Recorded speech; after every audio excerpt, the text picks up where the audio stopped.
السلام عليكم ورحمة الله وبركاته. الحمد لله رب العالمين، والصلاة والسلام على أشرف المرسلين وآله وصحبه أجمعين. أعوذ بالله من الشيطان الرجيم. بسم الله الرحمن الرحيم. قل ربي زدني علما قل ربي زدني علما قل ربي زدني علما وارزقني فهما. ربي يسر ولا تعسر تمم بالخير برحمتك يا أرحم الراحمين. ربي اشرح لي صدري ويسر لي أمري واحلل عقدة من لساني يفقهوا قولي. الحمد لله. அல்லாஹ்வினுடைய அளவில்லாத கருணையின் காரணமாக குர்ஆன் மனன வகுப்பினுடைய 12வது நாளில் இன்று நாம் அமர்ந்திருக்கின்றோம். இன்றைய பழைய பாடம் என்பது சூரத்துல் பக்ராவினுடைய முதல் வசனத்திலிருந்து 35 வசனங்கள் வரையிலும் பழைய பாடமாக இருக்கிறது. இன்றைய சபக் பாடம் என்பது 35வது வசனத்திலிருந்து 46வது வசனம் வரையிலும் சபக் பாடமாக இருக்கிறது. இன்றைய புது பாடம் என்பது 46வது வசனத்திலிருந்து 56வது வசனம் வரை புது பாடமாக இன்று இருக்கிறது. தொடர்ந்து இந்த வகுப்பை ஆன்லைனில் பல பேர் படித்து கொண்டு வாரீங்க. அப்படி படித்து கொண்டு வரக்கூடியவர்கள் நாட்கள் அதிகரிக்க பாடங்கள் அதிகரிக்க சரியான முறையில் பாடம் சொல்ல முடியாத ஒரு சூழல் உங்களுக்கு உருவாகியுள்ளது என்று தெரிவித்தீர்கள். என்ன சூழல் உருவாகிருக்கு அப்படின்னு கேட்கும்போது நிறைய நபர்கள் சொன்ன விஷயம் என்ன அப்படின்னா, எங்களுக்கு அதுக்கான ஒரு டைம் இல்லை, நாங்கள் ஒரு ஹவுஸ் ஒய்ஃபாக இருக்கிறோம், அல்லது நாங்கள் ஒரு ஒர்க்கிங் உமனாக இருக்கிறோம், அது மாதிரி நாங்கள் ஒரு ஒர்க் மேனாக இருக்கிறோம். இப்படி வேலையில் இருக்கக்கூடிய ஆண்கள், வேலையில் இருக்கக்கூடிய பெண்கள், வீட்டில் இருக்கக்கூடிய பெண்கள் எல்லாருமே எங்களுக்கு நேரம்ங்கிறது இல்லை. இது எப்பவுமே நாங்கள் ஒரு 10 நிமிஷம்தான் இதில் டைம் கொடுக்குற மாதிரி இருக்கும்ன்ட்டு நாங்கள் நினச்சிட்டோம். ஆனால் பாடம் கூட நாங்கள் ரொம்ப டைம் எடுத்து பாடம் பார்க்க வேண்டியது இருக்குது, ரொம்ப டைம் எடுத்து பாடம் கொடுக்க வேண்டிய சூழலாம் இருக்கிறது. நேரம் கிடைக்கவே இல்லை. இன்றைக்கி பாடத்தை நாளைக்கு சொல்கிறேன், நாளைக்கு பாடத்தை அடுத்த நாள் சொல்கிறேன், 2 நாள் பாடத்தை சேர்த்து இன்னொரு நாளில் சொல்கிறேன் அப்படின்னு சொல்லி ஒவ்வொருத்தவங்களும் அவங்களுடைய கருத்துக்களை, அவங்களுடைய இயலாமையை வெளிப்படுத்தினீங்க. அல்லாஹ் எல்லாருடைய இயலாமையையும் எல்லாருடைய நேரத்திலும் அல்லாஹ் ரப்புல் ஆலமீன் பரக்கத்தை ஏற்படுத்தி கொடுப்பான். இயலாமையை நீக்கி அனைத்திற்கும் சாத்தியக்கூறுகளை ஏற்படுத்தி சாதிக்கக்கூடிய மனிதர்களுடைய பட்டியலில் அல்லாஹ் நம்மை சேர்ப்பான். இப்போது நேரம் இல்லை அப்படின்னு யாருமே சொல்லாதீங்க. நேரம் இருக்குது. நேரம்ங்கிறது அன்று முதல் இன்று வரையிலும் 24 மணி நேரம்தான். 1 மணி நேரத்திற்கு 60 நிமிடங்கள் தான். 1 நிமிடத்திற்கு 60 நொடி தான். ஒரு வாரத்திற்கு 7 நாள் தான். ஒரு மாதத்திற்கு 30 நாள் தான். அதில் எந்த மாற்று கருத்தும் இல்லை. நேரம்ங்கிறது இருக்குது. இன்றைக்கி நேரம் காணாமல் போகலை. நேரத்தை நம்ம எதில் பயன்படுத்தணும்னு தெரியாமல் இன்றைக்கி பயன்படுத்திக்கிட்டு இருக்கிறோம். எல்லாத்துக்கும் நேரம் இருக்குது. இன்றைக்கி சாப்பிட்றதுக்கு நேரம் இருக்குது, வாட்ஸ்அப் பார்க்குறதுக்கு ஒரு நேரம் இருக்குது, ஃபேஸ்புக் பார்க்க ஒரு நேரம் இருக்குது, டிவி பார்க்குறதுக்கு ஒரு நேரம் இருக்குது, விளையாடுறதுக்கு ஒரு நேரம் இருக்குது, சேட் பண்ணுறதுக்குன்னு ஒரு நேரம் இருக்குது. எல்லாத்துக்கும் இன்றைக்கி நேரம் இருக்குது. எப்போ தான் நமக்கு நேரம் இல்லாமல் போகுது அப்படின்னா, மார்க்கம்னு வரும்போது, தொழுகன்னு வரும்போது, குர்ஆன்னு வரும்போது, இஸ்லாம்னு வரும்போது, மார்க்க படிப்புன்னு வரும்போது நேரம் இல்லாமல் போயிடுது. அப்போ நேரம் இல்லாமல் போகுதா, நேரத்தை நம்ம வேறு இடத்துல கொடுக்குறோமா அப்படிங்கிறத கொஞ்சம் நீங்கள் யோசித்து பார்த்தாலே தெரிய வந்துடும். நேரம் கண்டிப்பாக நமக்கு இல்லாமலாம் இல்லை, நேரம் இருக்குது. நம்ம அதை வெளியே கொடுத்துக்கிட்டு இருக்கிறோம். எதுக்கு பயன்படுத்தணுமோ அதுக்கு பயன்படுத்தாமல் கொடுக்குறோம். உதாரணத்திற்கு ஒரு நாள் என்பது நம் கையில் இருக்கக்கூடிய ஒரு 100 ரூபாய் தாளை போன்று. 100 ரூபாய் என்பது ஒரு நாள் என்பது நம் கையில் இருக்கக்கூடிய 100 ரூபாய் தாளை போன்று. இந்த 100 ரூபாய் தாளில் 10 ரூபாய்கள் இருக்கிறது, 100 1 ரூபாய்கள் இருக்கிறது இல்லையா? இந்த மாதிரி நம்மளுடைய ஒரு நாளில் எத்தனையோ நிமிடங்கள், எத்தனையோ நொடிகள், எத்தனையோ மைக்ரோ செகண்டுகள் நம்மளுடைய நாளில் இருக்குது. அதெல்லாம் அங்கங்கே அப்படி எப்படி சிதறி கிடக்குது. இப்போ சிதறின எல்லா பணத்தையும் எடுத்தால் தான் 100 ரூபாங்கிற ஒரு அந்தஸ்தை உருவாக்க முடியும். நம்ம வாழ்க்கையில் சிதறி கிடக்கிற நேரங்களை நம்ம மார்க்கத்துக்கு பயன்படுத்தினாலே, குர்ஆனுக்கு பயன்படுத்தினாலே நம்மளால் இதில் வெற்றி காண முடியும். எப்படி? இப்போ எல்லோரும் சுபுஹ் தொழக்கூடியவங்களாக இருப்போம்.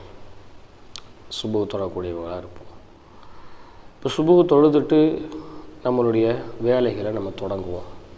எப்போ தொடங்குவோம் அப்படின்னு சொன்னால், சுபுஹ் தொழுது முடிச்சுட்டு கொஞ்சம் நேரம் டீ குடிச்சிட்டு கொஞ்சம் நேரம் செல்ஃபோனை பார்த்துட்டு அதுக்கப்புறம் வேலையை தொடங்குவோம். இப்போ நேரம் நமக்கு இருக்குது. எப்போ இருக்குன்னா, சுபுஹுக்கு முன்னாடி நேரம் இருக்குது, தஹஜ்ஜத்தினுடைய நேரம். அந்த நேரத்தில் நீங்கள் எழுதுருங்க, ஒரு அலாரம் வைங்க. எப்படியாவது நான் ஹாஃபில் ஆக வேண்டும், குர்ஆனை மனனம் செய்து முடிக்க வேண்டும் அப்படின்னு சொல்லி ஒரு அலாரம் வைங்க. அந்த அலாரத்துக்கு உங்களுடைய அன்றைய புது பாடத்தையோ பழைய பாடத்தையோ சபக் பாடத்தையோ ரிங்டோனாக வைங்க. உங்களுக்கு அலாம் அடித்து எழுப்பக்கூடிய டியூனாக அதை வைங்க. நீங்கள் எந்திரிக்கும் போது உங்கள் கண்ணில் தெரியும், நம்ம எப்படியாவது ஹாஃபில் ஆகணும் அப்படின்னு. பாடத்தை கேட்கும் போது தெரியும், ஆஹா இன்றைக்கி இந்த பாடம் பார்க்கணும் அப்படின்னு. அப்போ அந்த தஹஜ்ஜத் ஒரு சுபுவுக்கு 1 மணி நேரத்துக்கு முன்னாடியே அலாம் வச்சு நம்ம எந்திரிச்சிட்டோம் அப்படின்னா அந்த 1 மணி நேரம் நமக்கு கிடச்சோம். அது மாதிரி சுபுஹ் தொழுதுட்டு தேநீருக்காக நம்ம செல்வதற்கு முன்னாடி, டீ குடிக்க செல்வதற்கு முன்னாடி ரொம்ப இல்லை ஒரு 15 நிமிடம் அமர்ந்து பாடம் பார்த்தால் போதும். எல்லாரும் தொழக்கூடியவர்களாகத்தான் இருக்கும். தொழுகைக்கு ஒரு 10 நிமிஷத்துக்கு முன்னாடி அமர்ந்து தொழுகை முடிந்து ஒரு 10 நிமிடம் கழித்து எழுந்தாலே போதும், நமக்கு பரக்கத்தான நேரம் இருக்குது. தொழுகணும்னு முடிவு பண்ணிடுறோமா, முடிவு பண்ணிவிட்டு என்ன செய்கிறோம், அவசரமாக அந்த வக்து முடிகிற அந்த நேரத்தில் வேகமாக நம்ம தொழுகணும்னு நினைக்கிறோம். அப்படி இல்லாமல் ஒரு 10 நிமிஷத்துக்கு முன்னாடி போயிருங்க, யார்கிட்டையும் பேச வேண்டாம். வீட்டில் இருக்கிறவங்களும் இதை ஃபாலோ பண்ணுங்கள், யார்கிட்டையும் பேச வேண்டாம். 10 நிமிஷத்துக்கு முன்னாடி போய் அமர்ந்து அல்லான்ட்டு ஓதிக்கிட்டே இருங்க. தொழுகை முடிஞ்சு உடனே எந்திரிச்சு வெளியே வந்துட வேண்டாம். 10 நிமிஷம் உட்காந்து ஓதுங்க. பாருங்கள், லுஹரில் 10 நிமிஷம், லுஹரில் முன்னாடி 10 நிமிஷம், பின்னாடி 10 நிமிஷம், 20 நிமிஷம் ஆயிடுச்சு. அடுத்து அசரில் 20 நிமிஷம், 40 நிமிஷம் ஆயிடுச்சு. அடுத்து மகரிபில் ஒரு 10 நிமிஷம். மகரிபில் ஏன்னா பெரும்பாலும் முன்னாடி போகிறது ரொம்ப கஷ்டம், தொழுகைக்கு அப்புறம் ஒரு 10 நிமிஷம். அப்போ என்ன ஆச்சு, ஒரு நாளைக்கு அதுவே நம்ம அதிலே 2 மணி நேரத்துக்கு மேலே 2.5 மணி நேரத்துக்கு மேலே நம்ம கழிச்சிடுறோம். அது போக தஹஜ்ஜத்தில் முழுமையாக 1 மணி நேரம் பயன்படுத்தி பாருங்கள். ஒரு நாளைக்கு 3 மணி நேரம் சராசரியாக இதோடு நம்ம நேரத்தை கழிக்கலாம். நம்ம சின்ன சில்லறையாக அங்கங்கே கிடக்கிற நேரத்தை தான் நான் சொல்கிறேன். இதுக்கிடையில் நம்ம மதிய உணவருந்தி விட்டு தூங்கக்கூடிய அந்த நேரங்கள், அது போக நிறைய நேரங்கள் நமக்கு இருக்குது.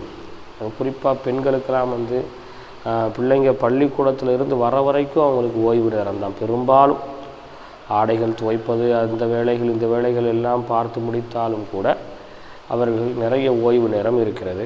தாராளமாக அதை பயன்படுத்தி கொள்ளலாம். அப்போ அந்த தொழுகையினுடைய அந்த நேரங்களில் மட்டுமே கூட நம்ம பாடத்தை பார்த்தாலும் புது பாடத்தை, பழைய பாடத்தை, சபக் பாடத்தை பார்க்க முடியும். அதனால் தொடர்ந்து என்ன செய்யுங்க, நேரத்தை ஒதுக்குங்க, நேரத்தை தேடுங்க. நேரம் இல்லைங்கிற காரணத்தை சொல்லக்கூடாது. ஒரு திருமண வீட்டுக்கு போகிறதா இருந்தால் விடிஞ்சால் காலையில் சுபுவுக்கு அப்புறம் நம்மளால் பள்ளியில் உட்கார முடியாது, திருமண வீட்டுக்கு போகணும்னு உங்களுக்கு தெரிஞ்சிச்சுன்னா அந்த நேரம் நமக்கு போகுது. நேரம் இல்லைன்னு நம்ம சொல்கிறோம் இல்லையா, அப்போ அந்த நேரம் போயிடுச்சுன்னு அர்த்தம். அப்போ என்ன பண்ணணும், அது நமக்கு ஒரு நாள் முன்னாடியே தெரிஞ்சிது. அப்போது வழமையாக எந்திரிக்கிறத விட தஹஜ்ஜத்துக்கு ஒரு 1/2 மணி நேரத்துக்கு முன்னாடி எந்திரிக்கணும். அங்கே விடுற நேரத்தை இதில் பிடிச்சிருங்க, ஒன்றுமே பிரச்சனை இல்லை, ஒரு பிரச்சனையும் இல்லை. லுஹருக்கு லேட்டாக வந்துட்டோமா, 10 நிமிஷத்தை அங்கே விட்டுட்டோம், தொழுது முடிச்சுட்டு 20 நிமிஷமாக உட்காந்துருங்க, எந்த குழப்பமும் வராது, தெளிவாக பாடம் பார்க்கலாம். நேரம் இல்லைங்கிற காரணத்தை தயவு செஞ்சு யாரும் சொல்லாதீங்க. எல்லாருக்கும் எல்லா சூழலும் இருக்கிறது. எல்லாரும் எல்லா தருணங்களையும் கடந்து தான் வர வேண்டி இருக்குது. நேரம் இல்லை, உடல் வலிமை இல்லை, வீட்டு சூழல் சரியில்லை அப்படின்னு சொல்லி நம்மளை நாமளே சமாதானப்படுத்திக்கிட்டு நம்மளை நாமளே ஏமாற்றிக்கிட்டு இன்றைக்கி நம்ம குரானை நம்ம கையிலேருந்து விட்டுட்டோம். இனி வரக்கூடிய காலங்களில் அப்படி விடாதீங்க. நேரத்தை உங்களுக்காக நீங்கள் உருவாக்குங்க. இருக்கிற நேரத்தை எப்படியெல்லாம் பயன்படுத்தலாம்னு சொல்லி வலுவான ஒரு திட்டம் தீட்டுங்க. அந்த திட்டம் தீட்டுதலின்படியே உங்களுடைய வாழ்க்கையும் கொண்டு போங்க. அப்போது நான் சென்ற காணொளியிலே சொல்லியிருந்தேன் என்ன அப்படின்னா, புதுப்பாடம் கூட கூட கூட கூட நான் பழைய பாடங்களை இங்கே ஓதி காமிக்க போகிறது இல்லை. சபக் பாடங்களையும் நான் ஓதி காமிக்க போகிறது இல்லை. நான் இதை தான் ஓதி காமிக்க போகிறேன். உங்களுக்கு புது பாடத்தை மட்டும்தான் நான் ஓதி காமிக்க போகிறேன். இப்போ பழைய பாடம்ங்கிறது என்னங்கிறத நான் சொல்லிட்டேன். 1வது ஆயத்தில் இருந்து 35வது ஆயத்து வரை பழைய பாடம். எங்கேருந்து ஆரம்பிக்குது? அலிஃப் லாம் மீம் ذَلِكَல் கிதாபு லா ரைப ஃபீஹி ஹுதல் லில் முத்தகீன். அங்கே ஆரம்பிக்குது. சரிங்களா? ஆரம்பித்து எங்கே வந்து முடியுது பழைய பாடம்? وَقُلْنَا يَا آدَمُ اسْكُنْ أَنْتَ وَزَوْجُكَ الْجَنَّةَ وَكُلَا مِنْهَا رَغَدًا حَيْثُ شِئْتُمَا وَلَا تَقْرَبَا هَذِهِ الشَّجَرَةَ فَتَكُونَا مِنَ الظَّالِمِينَ. அங்கே வந்து என்ன செய்யுது? முடியுது.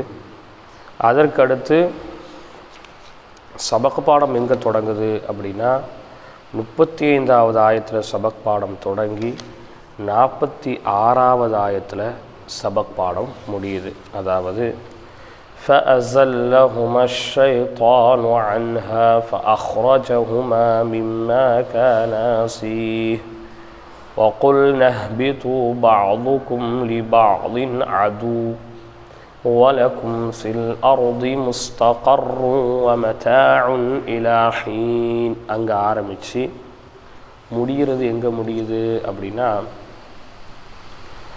الَّذِينَ يَظُنُّونَ أَنَّهُمْ مُلَاقُو رَبِّهِمْ وَأَنَّهُمْ إِلَيْهِ راجعون. அங்கே தான் சபக் பாடம் முடியுது. நீங்கள் என்கிட்ட பாடம் சொல்லும்போது உங்களுடைய பாடத்தை நான் நன்றாக கவனித்து கொள்கின்றேன். இப்போ ஆயத்தை நம்ம கூட்டியிருக்கிறோம். காஜூஸ் வரைக்கும் 5 ஆயத்தா படித்தோம். இப்போ காஜூஸுக்கு மேலே 10 ஆயத்தா படிப்போம். அடுத்து காஜூஸுக்கு மேலே 20 ஆயத்தா போகும். புதுப்பாடம் விரிவடைஞ்சிக்கிட்டே போகும். புதுப்பாடம் விரிவடைய விரிவடைய விரிவடைய உங்களுக்கு பழைய பாடமும் பெருசாக தெரியும். இப்போ நேரத்தை ரொம்ப இதுக்காக செலவு செய்யுங்க இன்ஷா அல்லாஹ். இப்போ இன்றைக்கான புதுப்பாடம் சூரத்துல் பக்ராவில் 46வது வசனம் முதல் 56வது வசனம் வரை இன்றைய புதுப்பாடம். எல்லாரும் பாடத்தை எடுத்து வைத்து கொள்ளுங்கள். 13 வரி குரானை ஓதக்கூடியவர்களாக இருந்தால் 10வது பேஜை எடுத்துக்கொள்ளுங்கள். அதிலே 4வது வரியினுடைய இறுதி வார்த்தையிலிருந்து கவனித்து பாருங்கள். أعوذ بالله من الشيطان الرجيم بسم الله الرحمن الرحيم يا بني إسرائيل اذكروا نعمتي التي أنعمت عليكم وأني فضلتكم على العالمين. நல்லா கையை வச்சு கவனிக்கணும். திரும்ப அதே ஆயத்திலிருந்து பாருங்கள். يا بني إسرائيل اذكروا نعمتي التي أنعمت عليكم وأني فضلتكم على العالمين واتقوا يوما لا تجزي نفس عن نفس شيئا ولا يقبل منها شفاعة ولا يؤخذ منها عدل ولا هم ينصرون وإذ نجيناكم من آل فرعون يسومونكم سوء العذاب يذبحون أبناءكم. நான் நிப்பாட்டுறதுக்கான இடம் இல்லாத இடத்துலலாம் நிப்பாட்டிக்கிட்டு இருக்கேன். அங்கெல்லாம் நிப்பாட்டுறதுக்கு எந்த எழுத்தும் இல்லை. மூச்சு பிடிக்க முடியாமல் நிப்பாட்டுறேன். வேகமாக ஓதும்போது நான் அதை சேர்த்து ஓதிடுவேன். அதனால் நீங்களுமே பொறுமையாக ஓதும்போது அங்கே நிப்பாட்டிட்டீங்க அப்படின்னா அப்படியே தொடர்ச்சியாக ஓதிக்குங்க. பாடத்தை கொஞ்சம் வேகமாக ஓதும்போது அந்த இடம் கொஞ்சம் சரளமாக வந்துடும்.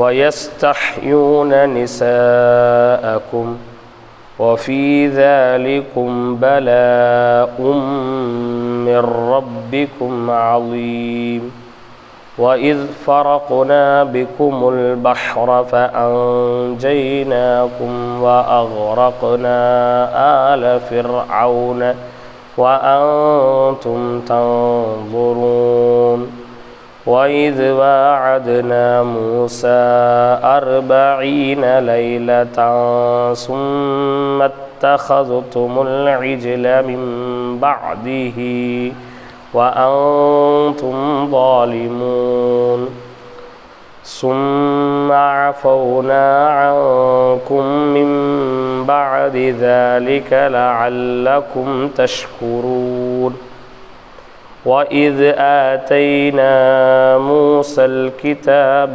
والفرقان لعلكم تهتدون وإذ قال موسى لقومه يا قوم إنكم ظلمتم أنفسكم باتخاذكم العجل فتوبوا إلى بارئكم فاقتلوا أنفسكم ذلكم خير لكم عند بارئكم فتاب عليكم إنه هو التواب الرحيم وإذ قلتم يا موسى لن نؤمن لك حتى نرى الله جهرة فأخذتكم الصاعقة وأنتم تنظرون ثم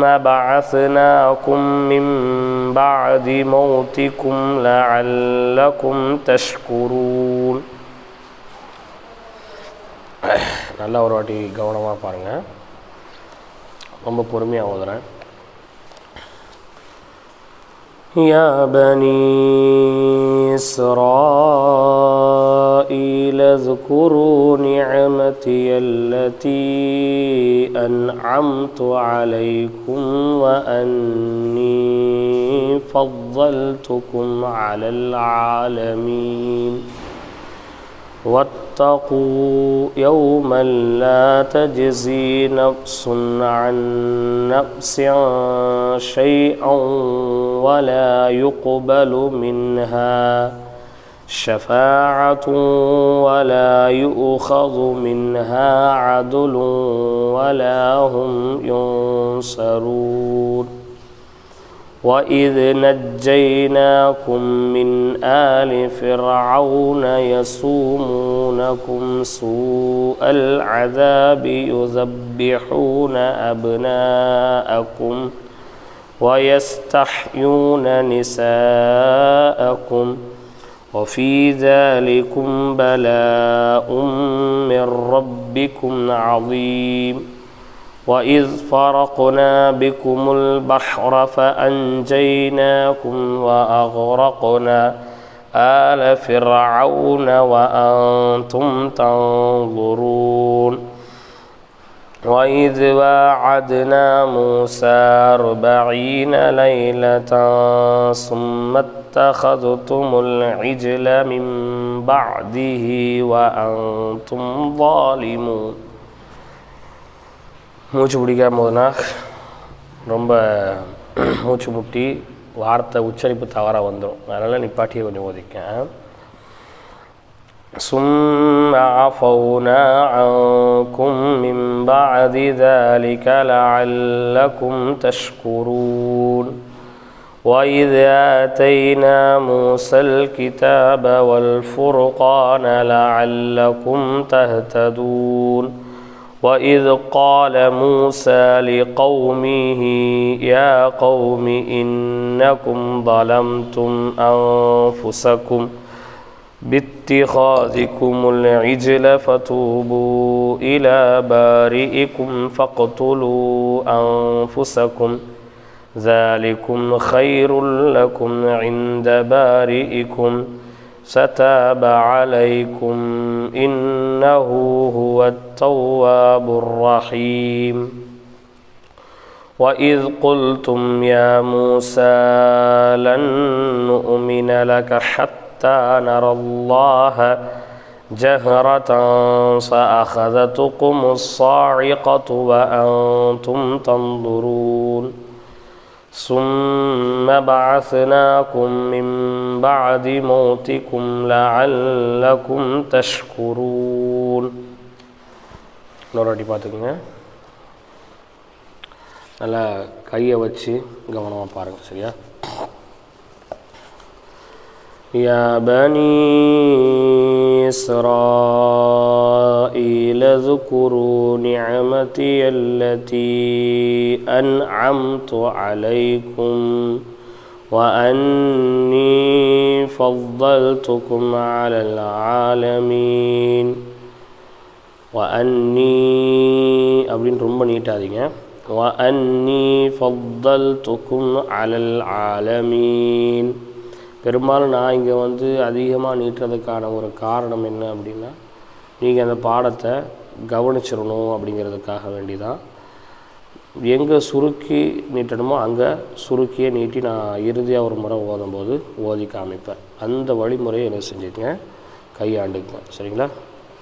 واتقوا يوما لا تجزي نفس عن نفس شيئا ولا يقبل منها شفاعة ولا يؤخذ منها عدل ولا هم ينصرون وإذ نجيناكم من آل فرعون يسومونكم سوء العذاب يذبحون أبناءكم ويستحيون نساءكم وفي ذلكم بلاء من ربكم عظيم وإذ فرقنا بكم البحر فأنجيناكم وأغرقنا آل فرعون وأنتم تنظرون وإذ واعدنا موسى 40 ليلة ثم اتخذتم العجل من بعده وأنتم ظالمون ثم عفونا عنكم من بعد ذلك لعلكم تشكرون وإذا آتينا موسى الكتاب والفرقان لعلكم تهتدون وإذ قال موسى لقومه يا قوم إنكم ظلمتم أنفسكم باتخاذكم العجل فتوبوا إلى بارئكم فاقتلوا أنفسكم ذلكم خير لكم عند بارئكم فتاب عليكم إنه هو التواب الرحيم وإذ قلتم يا موسى لن نؤمن لك حتى نرى الله جهرة فأخذتكم الصاعقة وأنتم تنظرون ثم بعثناكم من بعد موتكم لعلكم تشكرون. ஒரு 3 முறை பொறுமையாக ஓதியிருக்கிறேன். திரும்பவும் ஒரு 2-3 முறை பொறுமையாக ஓதுறேன். கவனமாக பார்த்துக்குங்க. يا بني إسرائيل اذكروا نعمتي التي أنعمت عليكم وأني فضلتكم على العالمين واتقوا يوما لا تجزي نفس عن نفس شيئا ولا يقبل منها شفاعة ولا يؤخذ منها عدل ولا هم ينصرون وإذ نجيناكم من آل فرعون يسومونكم سوء العذاب يذبحون أبناءكم ويستحيون نساءكم وفي ذلكم بلاء من ربكم عظيم وإذ فرقنا بكم البحر فأنجيناكم وأغرقنا آل فرعون وأنتم تنظرون وإذ واعدنا موسى 40 ليلة ثم اتخذتم العجل من بعده وأنتم ظالمون ثم عفونا عنكم من بعد ذلك لعلكم تشكرون وإذا آتينا موسى الكتاب والفرقان لعلكم تهتدون وإذ قال موسى لقومه يا قوم إنكم ظلمتم أنفسكم باتخاذكم العجل فتوبوا إلى بارئكم فاقتلوا أنفسكم ذلكم خير لكم عند بارئكم فتاب عليكم إنه هو التواب الرحيم وإذ قلتم يا موسى لن نؤمن لك حتى نرى الله جهرة فأخذتكم الصاعقة وأنتم تنظرون ثم بعثناكم من بعد موتكم لعلكم تشكرون. ஒரு 4 முறை பொறுமையாக ஓதியாச்சு. 5வது முறை கொஞ்சம் வேகமாக ஓதி பார்த்துக்குவோம். நான் இதில் மனப்பாடம் பண்ணுறதை உங்களுக்கு நான் காமிக்கிறது இல்லை. ஆனால் அந்த வழிமுறையை நான் அடிக்கடி நினைவுபடுத்துகிறேன். நீங்கள் 5 வாட்டி 6 வாட்டி 7 வாட்டி 8 வாட்டி 9 வாட்டி 10 வாட்டி எத்தனை வாட்டி பார்த்து ஓதுனா அவங்களுக்கு எழுத்து தரவாகுதோ அத்தனை முறை பார்த்து ஓதுங்க. அதற்கு பிறகு ஒவ்வொரு ஆயத்தையும் ஒற்றைப்படையான எண்ணிக்கையில் எவ்வளோ அதிகமாக ஓத முடியுமோ அவ்வளோ அதிகமாக ஓதி மனப்பாடம் பண்ணுங்க. ஒரு ஆயத்தை மனப்பாடம் பண்ணிவிட்டு அந்த ஆயத்தை பார்க்காம ஓதி பார்த்துட்டு அடுத்த ஆயத்து மனப்பாடம் பண்ணுங்கள். அடுத்த ஆயத்து மனப்பாடம் பண்ணும்போது மேலாயத்துலேருந்து திரும்ப ஓதி பாருங்கள். அடுத்து 3வது ஆயத்து திரும்ப மேலாயத்துலேருந்து வரணும். 4வது ஆயத்து மனப்பாடம் பண்ணி முடித்ததோட 1வது ஆயத்துலேருந்து வரணும். இப்படியே ஒவ்வொரு ஆயத்தாக ஓதி ஓதி ஓதி ஓதி நீங்கள் வந்தால் தான் பாடத்தை உங்களால் ரொம்ப இலகுவாக பார்க்க முடியும். சரி பாருங்கள். يا بني إسرائيل اذكروا نعمتي التي أنعمت عليكم وأني فضلتكم على العالمين واتقوا يوما لا تجزي نفس عن نفس شيئا ولا يقبل منها شفاعة ولا يؤخذ منها عدل ولا هم ينصرون وإذ نجيناكم من آل فرعون يسومونكم سوء العذاب يذبحون أبناءكم ويستحيون نساءكم وفي ذلكم بلاء من ربكم عظيم وإذ فرقنا بكم البحر فأنجيناكم وأغرقنا آل فرعون وأنتم تنظرون وإذ واعدنا موسى 40 ليلة ثم اتخذتم العجل من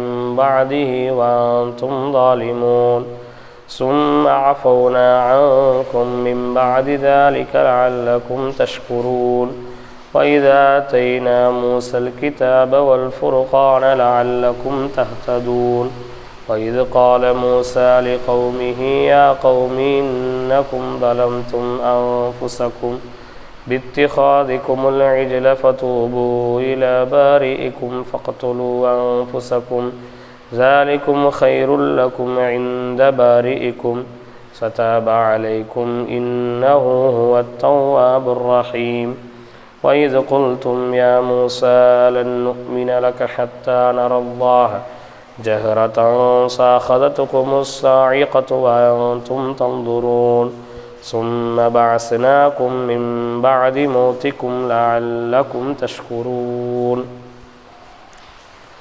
இது வரைக்கும் உங்களுக்கு புது பாடம் ஏறத்தாழ நான் இன்றைக்கி 1.25 மணி நேரத்துக்கு மேலே 1.25 பக்கத்துக்கு மேலே ஓதியிருக்கிறேன். இதை நீங்கள் என்ன செய்யுங்க, மனப்பாடம் பண்ணுங்கள். இதை நான் உங்கள்கிட்ட பாடம் கொடுக்க வரதுக்கு முன்னாடி நான் இதை மனப்பாடம் பண்ணியிருந்தேன். புது பாடமாகவே மனப்பாடம் பண்ணிட்டு தான் நான் பாடத்துக்கு வந்தேன். அதனால் நான் உங்களுக்கு இதை ஒரு வாட்டி பார்க்காமலும் ஓதி காமிக்கிறேன். பாடங்களில் பிழைகள் இருந்தால் பொருந்தி கொள்ளுங்கள். பாடங்களில் வர பிழைகளை திருத்தி கொள்ள இன்ஷா அல்லாஹ் முயற்சிக்கிறேன். يا بني إسرائيل اذكروا نعمتي التي أنعمت عليكم وأني فضلتكم على العالمين واتقوا يوما لا تجزي نفس عن نفس شيئا ولا يقبل منها شفاعة ولا يؤخذ منها عدل ولا هم ينصرون. وإذ نجيناكم من آل فرعون يسومونكم سوء العذاب يذبحون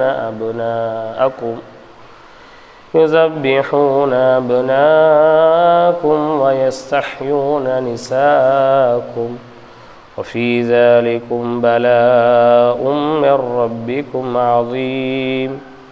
وإذ فرقنا بكم البحر فأنجيناكم وأغرقنا آل فرعون وأنتم تنظرون. وإذ واعدنا موسى 40 ليلة ثم اتخذتم العجل من بعده وأنتم ظالمون ثم عفونا عنكم من بعد ذلك لعلكم تشكرون. وإذا آتينا لعلكم تشكرون.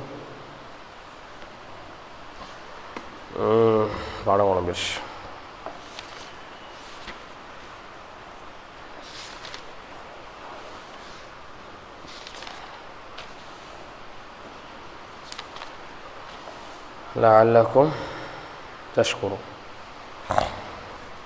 وإذا آتينا موسى الكتاب والفرقان لعلكم تهتدون. وإذ قال موسى لقومه يا قوم إنكم ظلمتم أنفسكم باتخاذكم العجل فتوبوا إلى بارئكم فاقتلوا أنفسكم ذلكم خير لكم عند بارئكم فتاب عليكم إنه هو التواب الرحيم. وإذ قلتم يا موسى لن نؤمن لك حتى نرى الله جهرة فأخذتكم الصاعقة وأنتم تنظرون ثم بعثناكم من بعد موتكم لعلكم تشكرون.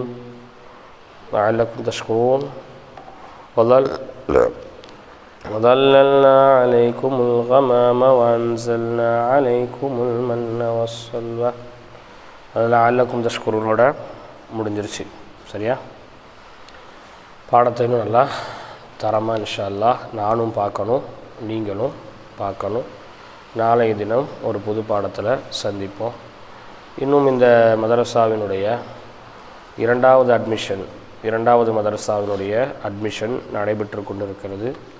அதிலே இணைய விரும்புபவர்கள் கீழே இருக்கக்கூடிய வாட்ஸ்அப் குரூப்பின் மூலமாக இணைந்து கொள்ளலாம், அல்லது அந்த மதரசாவினுடைய ஆசிரியரின் அலைபேசியின் அவரை வாட்ஸ்அப்பின் மூலம் தொடர்பு கொண்டு மதரசாவை பற்றி விசாரித்து கொண்டும் நீங்கள் இணைந்து கொள்ளலாம். இன்ஷா அல்லாஹ் நாளை தினம் ஒரு புது பாடத்திலே பார்ப்போம். பாருங்கள், புது பாடம் சொல்லி கொடுக்கவே ஏறத்தாழ 35 நிமிஷம் ஆயிடுது. இதில் பழைய பாடம் சபக் பாடம்லாம் வரணும்னா ரொம்ப நேரம் ஆகும். அதனால் பாடங்களை நீங்கள் கரெக்டாக பார்த்து சொல்லிக்கிட்டே இருங்க. அல்லாஹ் ரப்புல் ஆலமீன் ஸதகல்லாஹுல் அலீம் வ ஸதக ரசூலுஹுன் நபியுல் கரீம் வ நஹ்னு அலா ஸாலிக மினஷ் ஷாஹிதீன வஷ்ஷாக்கிரீன் அல்ஹம்துலில்லாஹி ரப்பில் ஆலமீன். அல்லாஹ் ரப்புல் ஆலமீன் குர்ஆனை மனனம் செய்யக்கூடிய பாக்கியத்தை, மனனம் செய்த வசனங்களை இறுதி வரையிலும் நெஞ்சில் சுமக்கும் பாக்கியத்தை அல்லாஹ் நம் அனைவருக்கும் தருவானாக. அஸ்ஸலாமு அலைக்கும் வரஹ்மத்துல்லாஹி வபரகாத்துஹு.